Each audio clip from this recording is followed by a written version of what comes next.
Hello, my name is Mary, a woman in my 30s. I'm married with one child.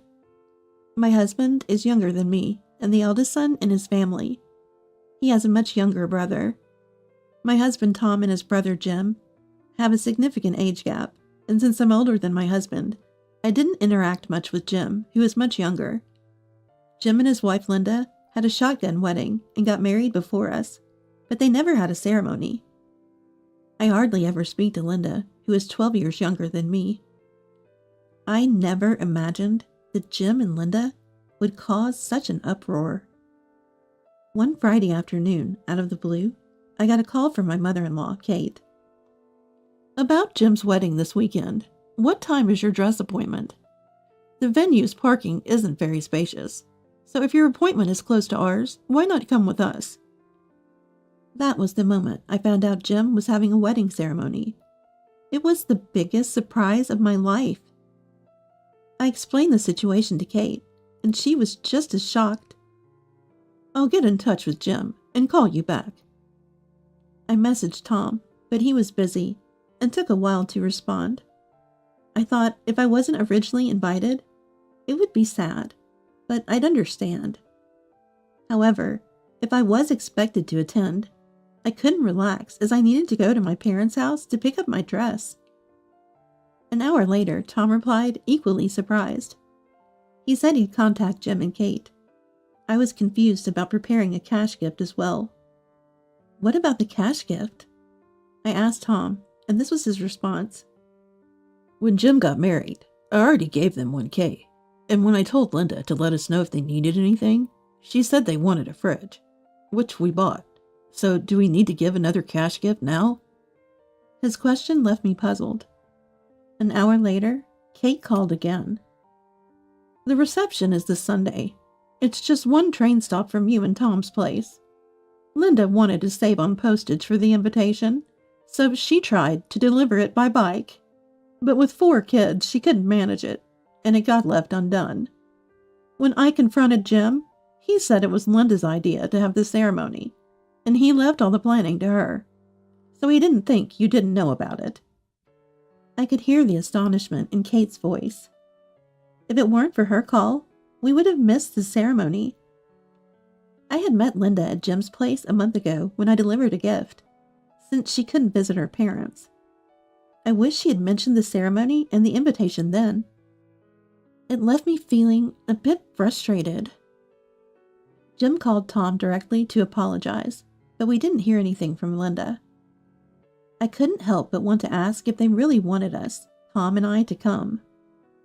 In any case, I had to get my dress, so I called my mom, only to find out that she had left the dress with her sister-in-law years ago, because it was too much trouble to keep. I was told to contact them if I needed to pick up the dress, but it turned into such a hassle that I was left holding my head in my hands. When I discussed the cash gift with Kate, she mentioned Ben's idea, since we helped them with their car inspection fee last year. That could be the gift. But still, it feels awkward to go to the reception empty-handed, doesn't it? That's when, a bit of mischief in mind, I made this suggestion. How about including a note with the cash gift explaining this? Kate laughed and agreed, so we decided to go with that plan. While I was writing the note, Ben called. Thanks for the idea earlier. Since Tom and his family seem to rely on our support, here's what I've decided to write on the note. The vehicle inspection costs $2,500. We'll consider $1,500 as the cash gift, so you just need to repay the remaining $1,000. It was unusual to lose money instead of gaining from a cash gift, which made me laugh. Kate didn't seem to mind, but Ben planned to confront Linda after the reception, suggesting that if they could afford a reception, they should repay the remaining $1,000 in full. Tom, unhappy with the whole situation, decided not to attend after Jim's call. He mentioned neither being asked for a suitable date nor formally invited. It could have been because I was 3 months postpartum at the time and not going out much. Late at night, I received a message from Linda. Sorry about the invitation. I thought Kate might have told you.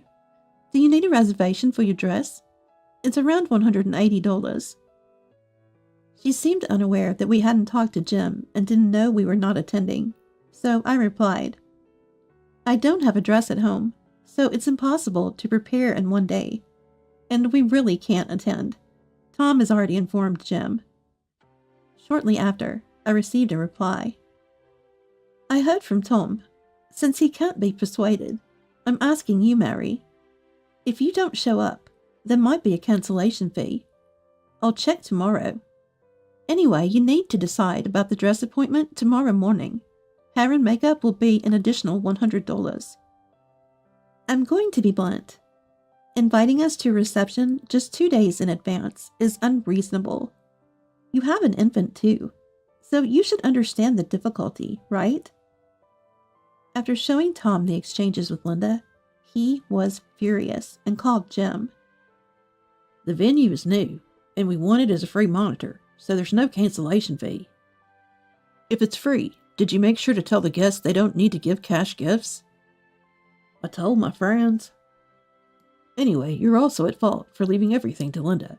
We attended the wedding party when you registered your marriage, so we won't be coming this Sunday. If you don't like empty seats, invite someone else for a free meal. Feeling relieved after this, another message from Linda arrived. Tom said there's no cancellation fee, but there is. I was dumbfounded by her insistence. While I was showing this message, Tom and Jim started arguing, and Tom ended the call. After taking a shower and becoming unavailable, Linda called me. The ceremony itself is free, but I upgraded the dress because it was too simple, and we added drink refills and paid for wedding favors. I didn't know Tom told his friends not to bring cash gifts. This messes up my plan to offset the cost with cash gifts. If you're not coming, you should at least pay for the drinks and favors. As she cried, I retorted, It's your fault for forgetting to invite us. Why should we pay a cancellation fee? But now that you know and still won't come, it's different. How is it different? Either way, it's your fault. As family, you should make an effort to attend. It's basic decency. Anyway, it's a sudden request for us as a couple, and what's impossible is just impossible. I'll talk to Kate about it. I was utterly astounded when the call was cut off with such a childish parting shot. In the morning, Tom called Kate to inform her of our absence, and she suggested we discuss it over lunch at her place.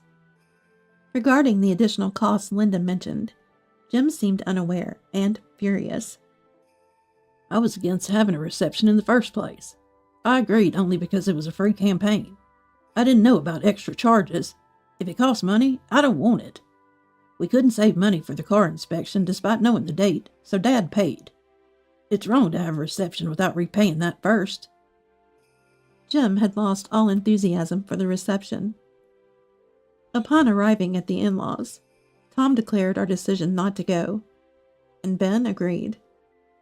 It's rude not to send an invitation, even to family. You're right not to go. I understand, but it's a pity for Jim. Tom, if you don't have other plans, could you go? All of Jim's kids are boys, right? Babysitting is tough, so your help would be appreciated. Kate had a bit of a tendency to dote on Jim, who had been fond of her since he was little. As for Linda's parents, her mother had broken her leg and couldn't help, while her father refused to babysit, saying they decided to have the reception with their 4 children, so they should handle it themselves. Tom suggested that if Linda's parents aren't helping, we shouldn't either.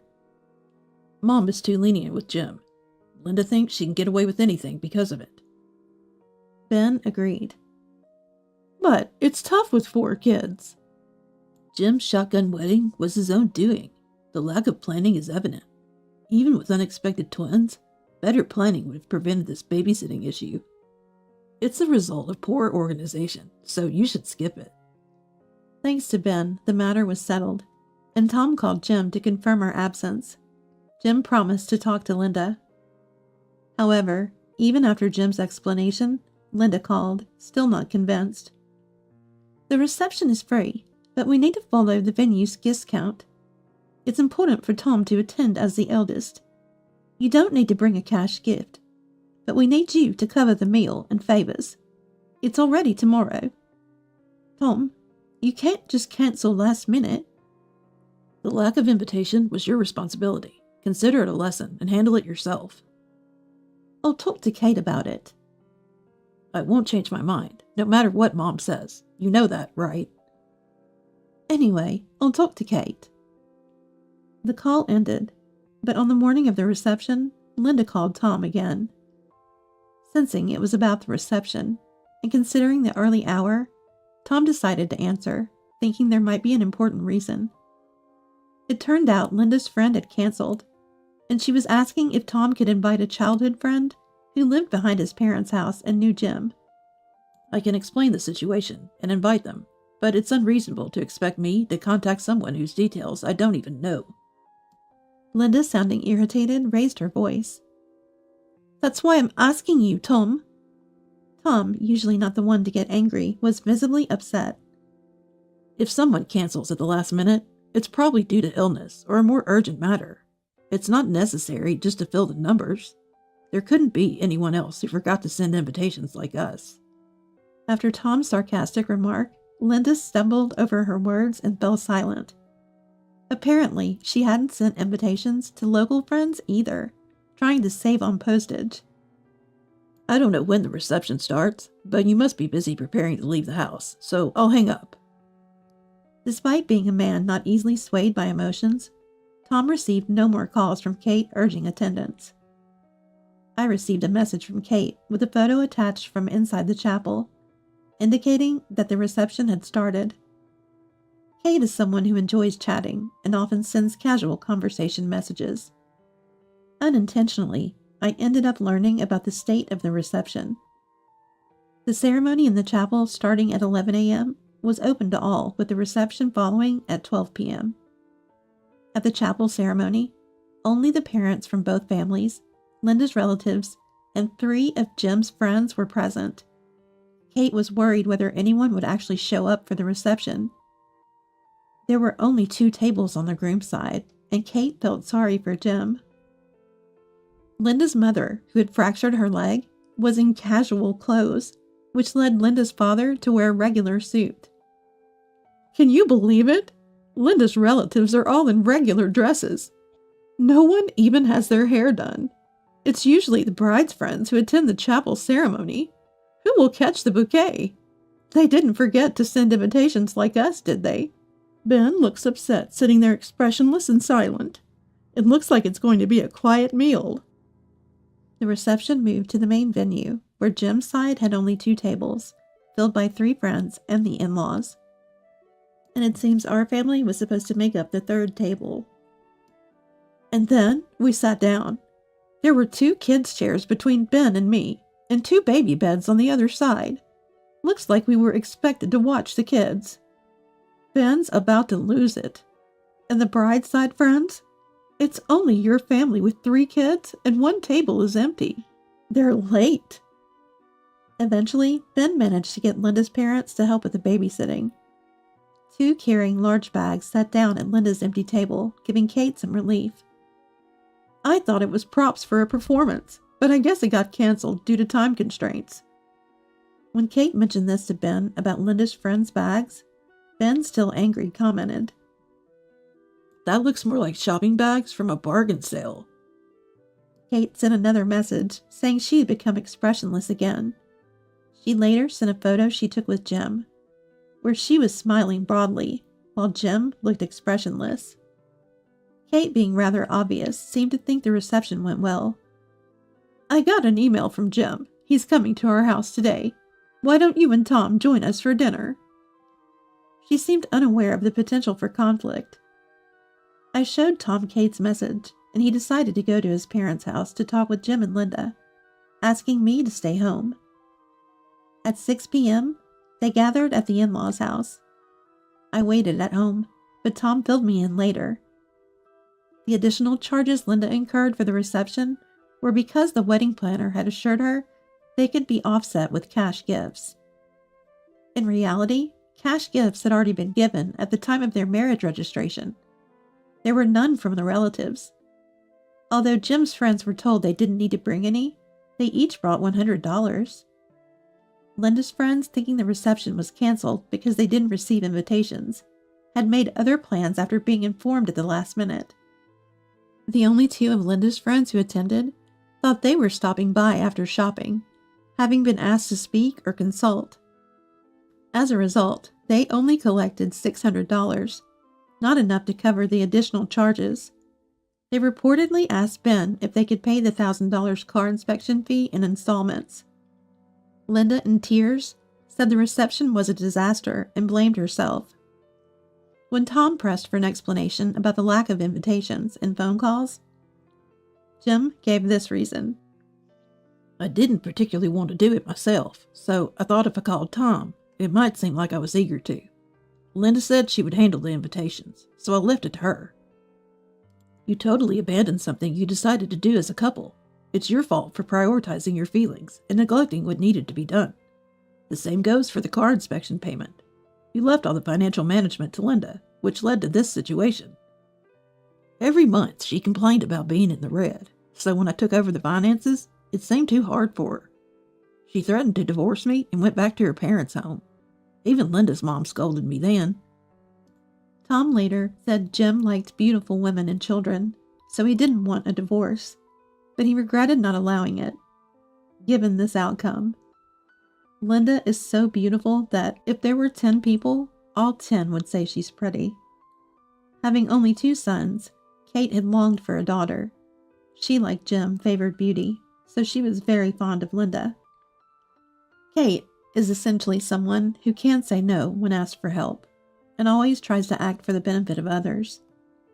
However, this tendency backfired, and I received a message from Kate, who was at home, asking for my help. Linda is being scolded by Ben for all the things I've done for her, and I'm getting scolded by Jim. What should I do? I'm in the bathroom, so please give me some good advice quickly. When I asked what exactly Kate had done, it turned out she was scolded for always cooking and delivering dinners to Jim, because Linda often said Jim wanted to eat Kate's cooking. It seemed Linda is not good at cooking, and Kate's pampering was the reason she never improved.